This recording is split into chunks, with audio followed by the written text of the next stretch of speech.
नमस्कार, मैं हूं डॉक्टर सुरभि सोलंकी और आज आपको बताने वाली हूं कि क्या प्रेगनेंसी में ब्लड आता है या पीरियड्स आते हैं कि नहीं। देखिए क्या होता है, हर महीने जो आपका यूट्रस होता है, बच्चेदानी होती है, वो अपने आप को प्रेगनेंसी के लिए तैयार करती है।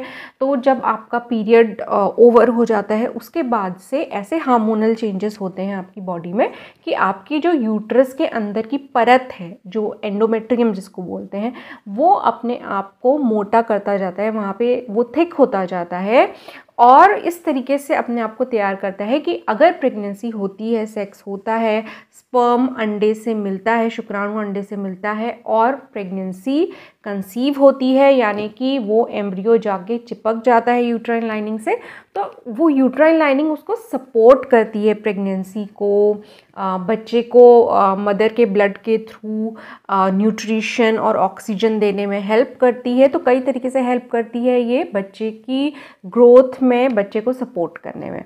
अब अगर उस महीने प्रेगनेंसी नहीं होती है, कोई भी एम्ब्रियो नहीं चिपकता है यूट्रस के अंदर की परत से, तो ये परत जो होती है उस महीने कुछ दिनों के बाद जाके वो झड़ जाती है और साथ में ब्लड भी आता है। तो ये आपका पीरियड होता है जिसमें कि आपकी एंडोमेट्रियल लाइनिंग जो होती है, यूट्रस के अंदर की परत, वो झड़ जाती है और साथ में ब्लड आता है। तो ये आपका पीरियड होता है।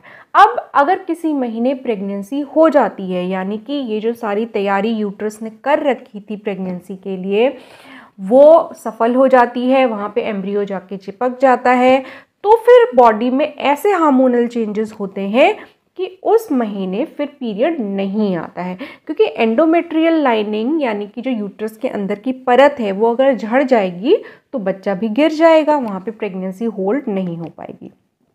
तो नॉर्मल प्रेगनेंसीज़ में क्या होता है कि अगर वहाँ पे एम्ब्रियो जाके चिपक जाता है तो उस महीने फिर आपका पीरियड नहीं आएगा और अगले 9 महीने तक, जब तक आपका यूट्रस बेबी होल्ड करके रखेगा, आपका पीरियड नहीं आएगा।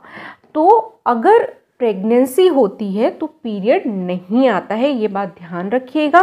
पर ऐसा नहीं है कि प्रेगनेंसी में ब्लड नहीं आता है, नॉर्मल प्रेगनेंसीज में ब्लड नहीं आता है, ये भी ध्यान रखिएगा। अगर कभी मिसकैरेज का रिस्क होता है तो ब्लड ज़रूर आ सकता है।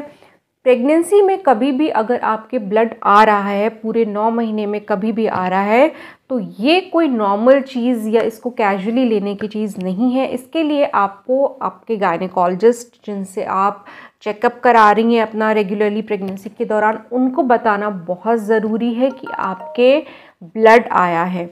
तो शुरुआती प्रेगनेंसी में जो शुरुआती 3 महीने होते हैं प्रेगनेंसी के, वो सबसे ज़्यादा एक क्रूशियल टाइम होता है, क्योंकि सबसे ज़्यादा मिसकैरेजेस जो होते हैं वो प्रेगनेंसी के पहले 3 महीने में ही ज़्यादातर होते हैं। तो ऐसे में क्या होता है कि आपको थोड़ा ब्लड दिखाई पड़ता है, आपको यूट्रस में क्रैम्प्स महसूस हो सकते हैं। तो ये दोनों जो साइन हैं ये रिस्की हैं आपकी प्रेगनेंसी के लिए, आप मिसकैरेज को इंडिकेट करते हैं। पर इसका मतलब ये नहीं कि कोई होप नहीं है अगर थोड़ा बहुत ब्लड आ गया है प्रेगनेंसी में, क्योंकि कई बार ऐसा होता है कि शुरुआती प्रेगनेंसी में कुछ महिलाओं को थोड़ी ब्लीडिंग होती है, थोड़ा रिस्क ज़रूर होता है मिसकैरेज का, लेकिन दवाइयों के द्वारा मैनेज कर लिया जाता है और ऐसी प्रेगनेंसीज कई बार ऐसा होता है कि आराम से अपने 9 महीने वो काट लेते हैं और एक हेल्दी बेबी को जन्म देते हैं। तो इसलिए अगर आपके साथ ऐसा कुछ हो रहा है कि आपकी प्रेगनेंसी में थोड़ा ब्लड आ रहा है और आपको क्रैम्पिंग हो रही है, यूट्रस में पेन हो रहा है, तो ये इग्नोर नहीं कर सकते। ये नॉर्मल प्रेगनेंसी का लक्षण नहीं है, ये मिसकैरेज के रिस्क को दर्शाता है। लेकिन होप इसमें ये है कि बच भी सकता है बच्चा, ऐसा नहीं है कि गिर ही जाएगा। तो ये चीज़ ध्यान रखने की है। तो ये तो शुरुआती 3 महीने की बात हो गई। इसके बाद भी अगर आपको कभी भी प्रेगनेंसी के दौरान ब्लड आता है तो वो कोई अच्छी निशानी नहीं होती है, वो प्रेगनेंसी में कॉम्प्लिकेशंस को इंडिकेट करती है। एक ऐसा ही कॉम्प्लिकेशन है प्लेसेंटा प्रीविया जिसको कहते हैं, यानी कि उसमें प्लेसेंटा जो होता है वो यूट्रस के नीचे की तरफ चिपका हुआ होता है, जबकि जो नॉर्मल प्रेगनेंसीज होती हैं उसमें प्लेसेंटा यूट्रस के ऊपर की तरफ ज़्यादातर रहता है। और अगर कभी ऐसा होता है कि प्लेसेंटा नीचे की तरफ चिपका हुआ है, आपके बच्चेदानी के मुंह को ढक रहा है, तो ऐसे में कई बार ब्लीडिंग होने का बहुत रिस्क होता है और प्रेगनेंसी में कॉम्प्लिकेशंस होने के चांसेस बहुत, ऑलरेडी ये एक कॉम्प्लिकेशन ही है। अगर प्लेसेंटा आपका बच्चेदानी के मुंह को कवर कर रहा है तो डिलीवरी के दौरान ज़्यादा ब्लीडिंग होने के बहुत चांसेस रहते हैं। बहुत ज़्यादा डिटेल में इसमें मैं अभी प्लेसेंटा प्रीविया में नहीं जा रही हूँ। इसके अलावा एक कंडीशन होती है ब्रप्शियो प्लेसेंटा। उसमें भी क्या होता है कि समय से पहले प्लेसेंटा आपकी यूट्राइन लाइनिंग से डिटैच होने लग जाता है, अलग होने लग जाता है, जिसकी वजह से कि ब्लीडिंग होती है। तो प्रेगनेंसी के 9 महीने के दौरान कभी भी ब्लीडिंग हो रही है तो ये कोई सामान्य बात नहीं है।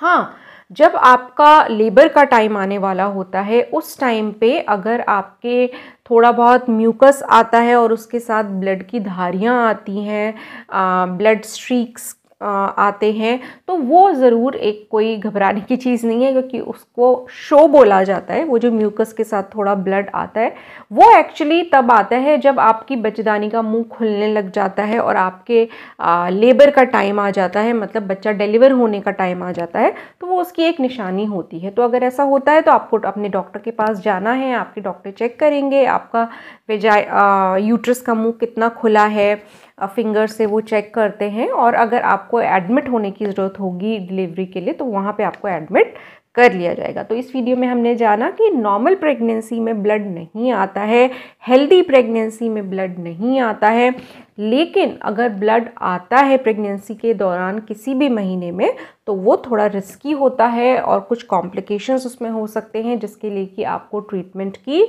ज़रूरत है और आपको अपने गायनेकोलॉजिस्ट के पास चेकअप के लिए जाने की ज़रूरत है। तो होपफुली आज का ये वीडियो आपको कोई यूज़फुल लगा होगा, काम का लगा होगा। अगर अच्छा लगा है तो वीडियो को लाइक कीजिए और मेरे चैनल को सब्सक्राइब कीजिए। सब्सक्राइब करने के साथ साथ वो जो नोटिफिकेशन बेल है ऑल के ऑप्शन के साथ, उसको भी ज़रूर प्रेस कर दीजिएगा, ताकि मेरे आने वाले प्रेगनेंसी से रिलेटेड यूज़फुल वीडियोज़ के नोटिफिकेशंस आपको टाइम से मिलते रहे और आपका कोई भी वीडियो मिस ना हो। मैं आपसे मिलूंगी अपने अगली वीडियो में, तब तक के लिए अपना ख्याल रखिए।